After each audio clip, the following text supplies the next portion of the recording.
let's talk more about GE. What exactly does this sale mean for the company? Charles Ortel is the managing director at Newport Value Partners. He's been following GE and has been recommending shorting that stock. And Charles, good to have you on the phone. Thanks for having me on, Betty, and welcome home. Oh, thank you very much. Okay, so Charles, you've been very critical of GE over the last 12 months or so, or even longer. You say the value of the deal is a bit surprising to you at $37 billion. Yes, I guess at 8:30 there's going to be a webcast where we'll get into some of the finer details. But in this industry especially, the value of a deal is going to be the subject of a lot of analysis of contracts and multi-year commitments. And so the math that's surfaced so far doesn't make a tremendous amount of sense unless GE is going to contribute a levered or a leveraged version of NBC Universal. Right.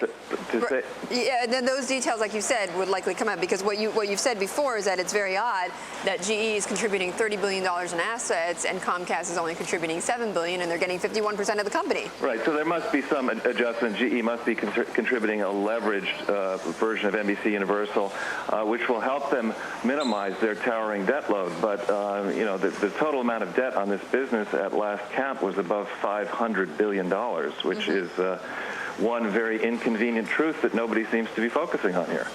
Indeed, and one thing about ML, which I want to get into because you've talked about ML's strategy here for the last 8 years or so, being leveraged liquidation. So this would, if it's confirmed, would sort of would fall into that.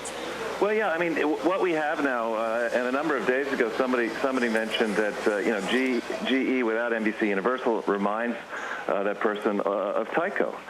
And, if you really look hard, as we have tried to do at their disclosures, and separate out the finance business from the non-finance business, what you see is that the non-finance business has, fantastic slogans, fantastic stories.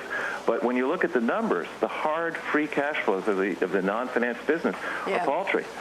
And it seems to us that, really Wall Street's attention is misdirected on this company. We don't have a bevy of leading light financial services analysts. Okay, Charles, we're out of time, but thanks so much. Good to talk with you.